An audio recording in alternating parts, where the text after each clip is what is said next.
வணக்கம். நீங்களும் உங்கள் அன்பு குடும்பமும் எல்லா வளமும் பெற்று வாழ்க வளமுடன். நான் சத்யதேவ் ரோஷன் பேசுகிறேன். பிரபஞ்சத்தில் நடக்கக்கூடிய எல்லா மாற்றங்களுக்கும் முக்கியமான காரணமாக இருக்கிறது பஞ்சபூதங்கள். நம்ம வாழ்க்கையில் நடக்கக்கூடிய எல்லா மாற்றங்களுக்கும் மூல காரணம் பஞ்சபூதங்கள் தான். பஞ்சபூதங்களோட வசிய சக்தி நமக்கு கிடைச்சதுன்னா நம்ம செய்கிற எல்லா செயல்களிலும் தொழில்களிலும் நமக்கு வெற்றி கிடைக்கும். பஞ்சபூதங்களோட சக்தியை ஈர்த்து கொடுக்கக்கூடிய ஒரு குறியீடை பற்றி தான் நம்ம இன்றைக்கி பார்க்க போகிறோம். மார்வாடிகளோட வீட்லேயாகட்டும், அவங்க பிஸ்னஸ் செய்யக்கூடிய இடமாகட்டும், எல்லா இடத்துலையுமே இந்த குறியீடை கட்டாயம் பயன்படுத்திட்டு வருவாங்க. நம்மளும் இந்த குறியீடை பயன்படுத்தினோம்னா நமக்கும் பஞ்சபூதங்களோட சக்தி நல்லா கிடைக்கும். அதன் மூலிமா நம்ம செய்யக்கூடிய எல்லா செயல்களிலும் நம்ம வெற்றி அடைய முடியும். பஞ்சபூத சக்தியும் பிரபஞ்ச சக்தியும் ஈர்த்து கொடுக்கக்கூடிய குறியீடு ஸ்வஸ்திக் குறியீடு, ஸ்வஸ்திக் சிம்பிள்னு சொல்லுவாங்க. இந்த சிம்பிளை நம்ம பயன்படுத்தி பலவிதமான நன்மைகளை பெறலாம். இந்த குறியீடை எப்படிலாம் பயன்படுத்தலாங்கிறத நம்ம இப்போ பார்க்கலாம். படத்தில் இருக்கிற மாதிரி ஸ்வஸ்திக் சிம்பிளை வரைஞ்சி அதுக்கு கீழே ஓம் லாபம் அப்படின்னு எழுதிக்கோங்க. வரைய முடியாதவங்க கூகுளில் போய் ஸ்வஸ்திக் சிம்பிளை டவுன்லோட் பண்ணி பிரிண்ட் அவுட் எடுத்து அதுக்கு கீழே ஓம் லாபம் அப்படின்னு போட்டு வச்சுக்கோங்க. அதை நீங்கள் பணம் வைக்கக்கூடிய இடத்துல வைங்க, மணி பர்ஸில் வைங்க, எங்கெங்கெல்லாம் நீங்கள் பணம் வைக்கிறீங்களோ எல்லா இடத்துலையுமே இந்த குறியீடை வச்சுக்கோங்க. அப்பப்போ அந்த குறியீடை மனசில் நினச்சி நீங்கள் பொருளாதார சம்மந்தப்பட்ட வேண்டுதலோ எந்த வேண்டுதலாக இருந்தாலும் நீங்கள் வேண்டிக்கலாம். நீங்கள் ஒரு நாளில் எத்தனை முறை வேணால் அந்த குறியீடை பார்த்து மனசில் நல்லா அதை பதிய வச்சு உங்களோட பிரார்த்தனைகளையும் வேண்டுதலையும் வைக்கலாம். குறிப்பாக பிரம்ம முகூர்த்த நேரத்தில் செஞ்சீங்கன்னா கூடுதல் பலன் கிடைக்கும். பிரம்ம முகூர்த்த நேரம் அப்படின்னு சொல்கிறது அதிகாலையில் 3 to 5. மெயின் டோரில் நீங்கள் இந்த குறியீடை வரைஞ்சி வச்சிங்கன்னா உங்கள் வீட்டுக்குள்ளே நல்ல வைப்ரேஷன் வரும். வெளியிலிருந்து வரக்கூடிய நெகட்டிவ் எனர்ஜிலாம் இது ஸ்டாப் பண்ணிடும். இந்த குறியீடை உங்கள் வீட்டுக்குள்ளே முக்கியமான இடங்களிலும் செவுத்துல கூட நீங்கள் ஒட்டி வைக்கலாம், வரைஞ்சு கூட வைக்கலாம். அது மூலிமா அந்த இடத்துல எல்லாம் உங்களுக்கு பாசிட்டிவ் வைப்ரேஷன் கிடைக்கும். நெகட்டிவ் வைப்ரேஷன்லாம் இந்த குறியீடு ரிமூவ் பண்ணிடும். இந்த குறியீட்டுக்கு நம்மளோட எண்ணங்களை நிறைவேற்றக்கூடிய ஆற்றல் இருக்கிறனால இந்த குறியீடை பயன்படுத்தும் போது நம்ம எப்பவுமே பாசிட்டிவான மனநிலையில் இருக்கிறது நல்லது. நீங்கள் எந்த அறையில் இந்த குறியீடை பயன்படுத்தினாலும் அந்த அறையை ஒரு கோயில் மாதிரி நினச்சிக்கணும். அந்த அறையில் இருக்கும்போது நல்ல எண்ணங்களை மட்டும்தான் நீங்கள் நினைக்கணும். இந்த குறியீடை சக்தி வாய்ந்த முறையில் பயன்படுத்தக்கூடிய மெத்தடை நம்ம இப்போ பார்க்கலாம். இந்த குறியீடை உங்களுக்கு முன்னாடி காற்றுல வரையணும். எப்படி வரையுதுன்னு பார்க்கலாம். இடதுபுறத்திலிருந்து ஆரம்பித்து கடைசியில் இடதுபுறத்தில் தான் முடிக்கணும்.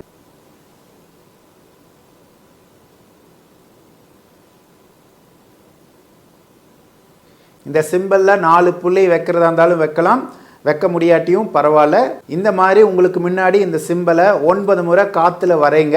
வரைஞ்சி முடிச்சதுக்கப்புறம் உங்களோட 2 உள்ளங்கையும் இந்த மாதிரி வச்சுக்கோங்க. சிம்பிளுக்கு நேராக வச்சுக்கோங்க. வச்சுக்கிட்டு ஒவ்வொரு பஞ்சபூதத்தையும் மனசில் நினச்சி அந்த பஞ்சபூத சக்தி அந்த சிம்பிளில் கலக்கிற மாதிரி நீங்கள் பாவனை பண்ணிக்கோங்க. மனசில் நினச்சிக்கோங்க. மண் சக்தியோட ஆற்றல் முழுமையாக அந்த சிம்பிளில் கலக்கணும். மண் சக்தி மூலிமா உங்களுக்கும் உங்களோட குடும்பத்துக்கும் வாழ்நாள் முழுவதும் நன்மையே நடக்கணும். நீங்கள் செய்கிற ஒவ்வொரு நல்ல செயலும் வெற்றி அடையணும். மண் சக்தி உங்களுக்கும் உங்கள் குடும்பத்துக்கும் வசிக்கப்படணும் அப்படின்னு வேண்டிக்கோங்க. அடுத்தது நீர் சக்தியை மனசில் நினச்சிக்கோங்க. நீர் சக்தியோட ஆற்றல் வலிமையாக அந்த ஸ்வஸ்திக் சிம்பிளில் கலக்கணும் அப்படின்னு சொல்லி மனசில் நினச்சிக்கோங்க.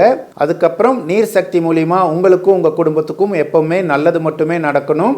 நீர் சக்தி நீங்கள் செய்யக்கூடிய ஒவ்வொரு செயலையும் வெற்றியை கொடுக்கணும் அப்படின்னு சொல்லி வேண்டிக்கோங்க. அடுத்தது உங்களுக்கும் உங்கள் குடும்பத்துக்கும் நீர் சக்தி வசியமாகணும் அப்படின்னு சொல்லி வேண்டிக்கோங்க. அடுத்தது 3வது அக்னி சக்தி.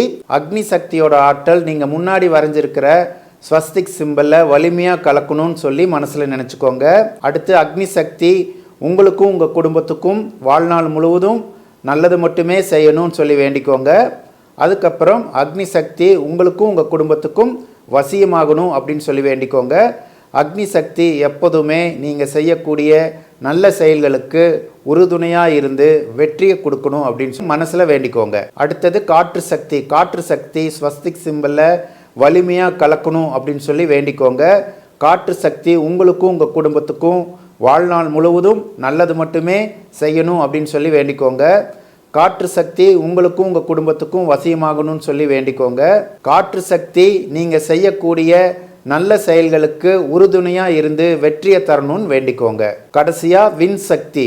விண் சக்தி நீங்கள் முன்னாடி வரைஞ்சிருக்கக்கூடிய ஸ்வஸ்திக் சிம்பிளில் வலிமையாக கலக்கணும்னு சொல்லி மனசில் நினச்சிக்கோங்க. விண் சக்தி உங்களுக்கும் உங்கள் குடும்பத்துக்கும் வாழ்நாள் முழுவதும் நல்லதே செய்யணும்னு வேண்டிக்கோங்க. விண் சக்தி நீங்கள் செய்யக்கூடிய நல்ல செயல்களுக்கு உறுதுணையாக இருந்து வெற்றியை கொடுக்கணும்னு சொல்லி மனப்பூர்வமாக வேண்டிக்கோங்க.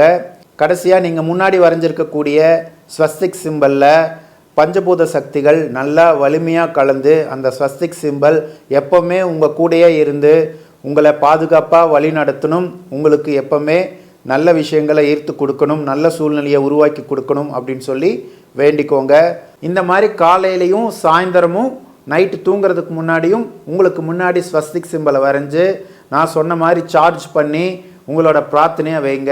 இந்த மாதிரி தொடர்ந்து ஒரு 48 நாள் இந்த பயிற்சியை செஞ்சுட்டு வந்தீங்கன்னா உங்களுக்குள்ள எவ்வளவு பெரிய பிரச்சனை இருந்தாலும் அந்த பிரச்சனையெல்லாம் படிப்படியாக குறைய ஆரம்பித்து உங்களுக்கு நல்ல சூழ்நிலை உருவாக ஆரம்பிக்கும். இந்த பயிற்சி செய்கிறதுக்கு முன்னாடி ஒரு வாரத்துக்கு முன்னாடி இருந்தே அசைவ உணவை சாப்பிட்றத நிறுத்திக்கோங்க. அதே மாதிரி 48 நாள் தொடர்ந்து இந்த பயிற்சி செஞ்சு முடிச்சதுக்கப்புறமும் மினிமம் ஒரு 21 நாளாவது அசைவ உணவை சாப்பிடாம இருங்க. அப்போதான் நீங்கள் செஞ்ச பயிற்சிக்கான பலனை முழுமையாக நீங்கள் அனுபவிக்க முடியும். இந்த பயிற்சி செய்யும் போது இடையில 1 நாள் 2 நாள் கேப் விழுந்தாலும் பரவாயில்ல, ஆனால் நீங்கள் மொத்தமாக 48 நாள் இந்த பயிற்சியை செஞ்சுருக்கணும்.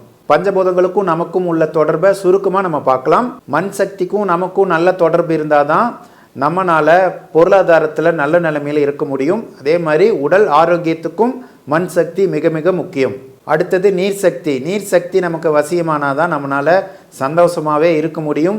நீங்கள் என்ன தான் மண் சக்தி நல்லா இருந்து நிறைய பணமெல்லாம் சம்பாதிச்சாலும் அந்த பணம் வச்சு நம்ம மகிழ்ச்சியாக வாழணும் அப்படின்னா நம்ம உடம்புல நீர் சக்தி நல்லா இருக்கணும். நீர் சக்தி நம்ம மனசை கண்ட்ரோல் பண்ணக்கூடியது. அதனால் நீர் சக்தி நம்ம உடம்புல நல்லா இருந்தால் தான் நம்மளால் மகிழ்ச்சியாக இருக்க முடியும். நீர் சக்திக்குரிய தொழில் கலைத்துறை, ஆர்ட் அப்படின்னு சொல்லுவாங்க. படம் வரைகிறதாகட்டும், பாட்டு பாடுறதாகட்டும், நடிக்கிறதாகட்டும், டான்ஸ் ஆடுறதாகட்டும், அதே மாதிரி க்ரியேட்டிவான எந்த தொழிலாக இருந்தாலும் நீர் சக்தி உங்களுக்கு நல்லா இருந்தால் தான் அந்த தொழிலில் நீங்கள் ஜெயிக்க முடியும். அடுத்தது அக்னி சக்தி.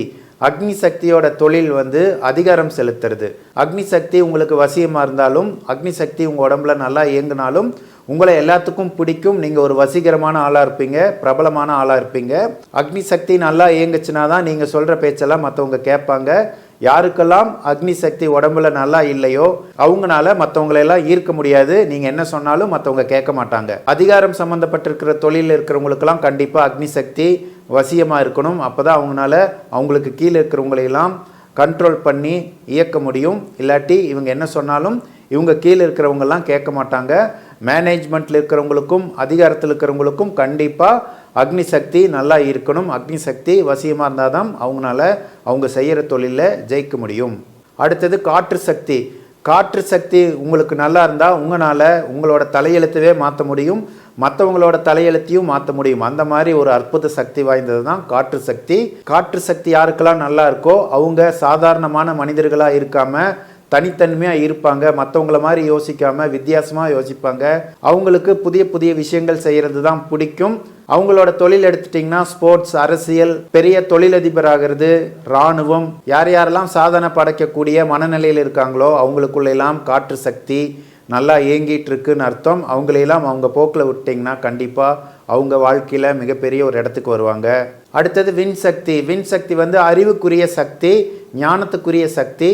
நமக்கு விண் சக்தி வசியமாக இருந்தாலும் நம்ம உடம்புல விண் சக்தி நல்லா இயங்குச்சுன்னா தான் நம்மளால் ஞானிகள் சொல்கிறத புரிஞ்சுக்க முடியும், நல்லா படிக்க முடியும்.